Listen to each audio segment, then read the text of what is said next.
Position मतलब आपका नुकसान कवर हो जाएगा, प्रॉफिट नहीं होने मिलेगा। Okay, very important point. Now going on to the fourth point guys, that is principle of contribution. बहुत सिंपल है गाइस, कंट्रीब्यूट। सी यहाँ कहीं पे भी ऐसा लिखा हुआ नहीं है कि वन सब्जेक्ट मैटर पे you can take only one insurance contract. No, you can have multiple insurance policies on one subject matter. लोग बड़े बड़े कार्गोज भेजते हैं अदर कंट्रीज में via marine base.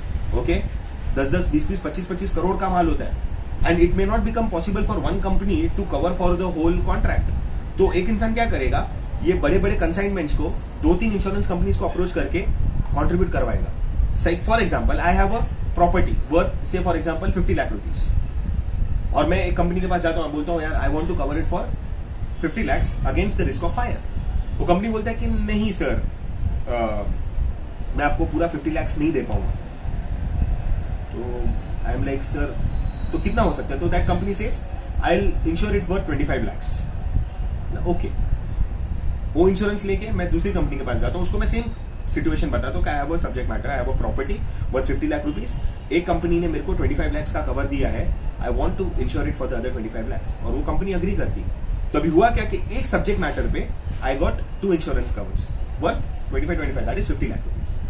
Now suppose कुछ नुकसान हो गया, now how does principle of contribution get applied? Okay, अभी समझो नुकसान हो गया, say for example the loss was say 30 lakh rupees. Okay, तो भी 30 लाख रुपीज है, तो इसका मतलब ये तो नहीं कि मैं जो फर्स्ट इंश्योरेंस कंपनी उसके पास जाऊं और मैं बोलूं भाई आप 25 लाख दे दो, और दूसरी कंपनी उसको मैं बोलूं 5 लाख आप दे दो, 30 lakhs मेरा हो गया। नहीं, ऐसा नहीं होता गाइस। जो रेशियो बना है ना, उसी रेशियो में कॉम्पनसेशन भी बनेगा। लाइक फॉर एग्जाम्पल 25 ए ने दिया था, 25 बी ने दिया था, मतलब जितना भी प्रॉपर्टी था उसका 50% ए कंपनी ने दिया, 50% बी कंपनी ने दिया, बरोबर है।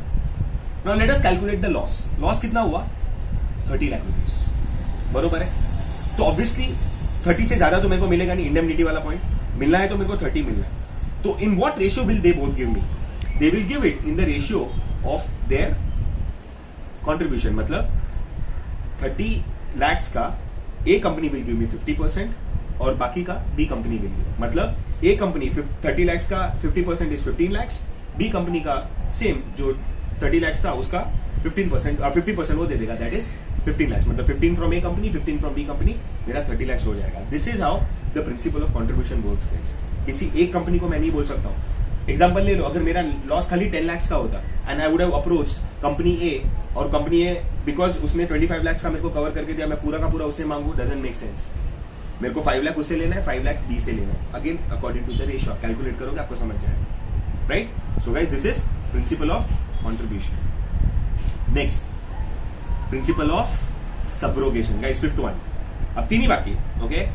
सो प्रिंसिपल ऑफ सब्रोगेशन मतलब क्या मालूम है? मैं सीधा आपको एक्सप्लेनेशन देता हूं। सब्रोगेशन मतलब सपोज अगर आपका कुछ लॉस हो जाता है, you had an insurance cover, फिर उसी चीज में आपको कुछ नुकसान हो जाता है एंड इंश्योरेंस कंपनी ने अगर आपको कॉम्पेंसेट कर दिया, ओके, फॉर द लॉस, फिर जो भी सैल्वेज रहेगा ना, सैल्वेज, अभी आप बोलोगे सर सैल्वेज मतलब जो भी कुछ बच जाता है, ओके, जिसकी कुछ वैल्यू है, तो उस चीज के ऊपर पूरा का पूरा हक कंपनी का लग जाएगा। Means the company will take over all the salvage. Example देता हूं, मैंने एक प्रॉपर्टी था, I insured it worth XYZ amount, ठीक है, और वो पूरा डैमेज हो जाता फायर से। ऑब्वियसली थोड़ा सैल्वेज था worth whatever, you know, peanuts. मैं कंपनी के पास गया, कंपनी को मैंने क्लेम किया, कंपनी ने मेरे को मेरा क्लेम पास किया और मेरे को पूरा पैसा दे दिया, ओके। अब जो भी सैल्वेज था, I can not claim that. मतलब आप समझो 5 लाख का प्रॉपर्टी था, पूरा जल गया, कंपनी ने मेरे को 5 लाख दे दिया, थोड़ा बहुत जो सैल्वेज था वर्थ व्हाटएवर 500, 1000, 5000 का जो भी सैल्वेज रहेगा, अब मैं उसके ऊपर भी क्लेम करता हूं, तो गाइस क्या हो जाएगा? 5 lakhs प्लस वो सैल्वेज, मेरा प्रॉफिट हो जाएगा ना। प्रॉफिट मैंने अभी आपको समझाया था, insurance will never let profits happen to you. Sorry, salvage भले 50 रुपए का हो या जो भी अमाउंट हो, the salvage will be with the insurance company. हाँ, इंश्योरेंस कंपनी अगर मेरे को थोड़े कम पैसे देता है एंड स्टिल थोड़ा सैल्वेज देता है, then I can have cover over it, I can have a claim over it. But अगर मेरे को पूरा पैसा मिल गया, इंश्योरेंस मतलब पूरा इंश्योरेंस कवर मिल गया, तो I can not claim over that salvage. आपके टेक्स्ट बुक में अगर आप देखो, गवर्नमेंट टेक्स्ट बुक में एग्जांपल है, एक बाइसाइकिल था एक बंदे का, वो गुम जाता है, इंश्योरेंस कंपनी के पास जाता है, क्लेम करता है, कंपनी वालों ने पूरा पैसा दे दिया, थोड़े महीनों के बाद वो पुलिस वालों को मिल जाती है। Now that owner of the bike will not have any kind of charge over that bicycle, why? Because it was already compensated. Insurance company ने उसको थेफ्ट इंश्योरेंस के हिसाब से दे दिया था। आप बोलोगे sir, it will go to the insurance company, बाद में इंश्योरेंस कंपनी को जो करना है वो कर सकता है, okay. So guys, that is what? That is principle of subrogation. Okay. Last two, which is sixth one, principle of mitigation of loss. Guys, mitigation का मतलब क्या होता है? मतलब मिनिमाइज. क्या करना है? मिनिमाइज करना है. सर किसको? लॉस को. सर मतलब मैं बताता हूं. अभी मेरी एक प्रॉपर्टी है, अनफॉर्चुनेटली समझो आग लग गई.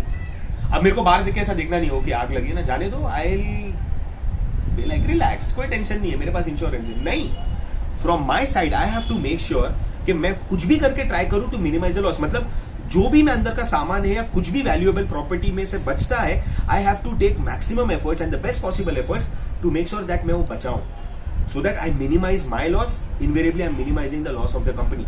कहीं पे भी ऐसा होता है कि पता चला कि I did not take sufficient efforts to minimize or mitigate the loss, insurance company will not compensate me, and even if it is compensating, it will not compensate me completely, because the company will be like, sir आपने mitigate तो किया ही नहीं. सीधा बात है ना.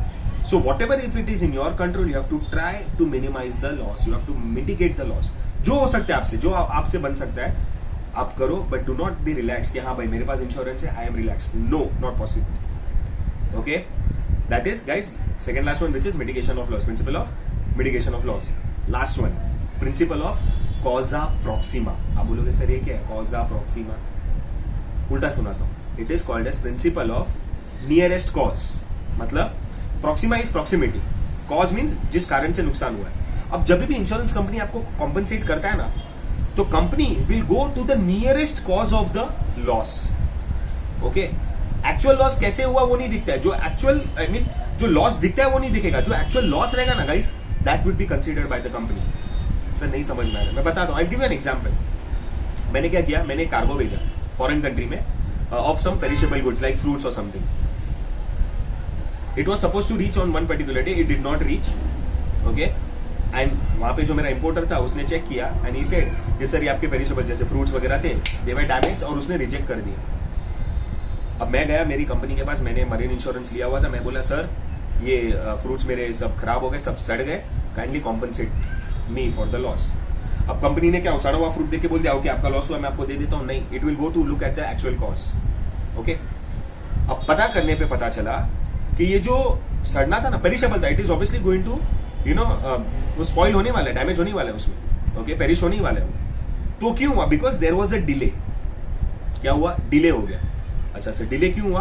Because when the consignment was on board, मतलब वो जब शिप जा रहा था कहीं पे बीच में किधर कुछ टक्कर हो गई. ओके, टक्कर हुई, शिप को थोड़ा डैमेज हुआ, and to repair that ship और उसका जो भी प्रॉब्लम था, इट टुक 3-4 days.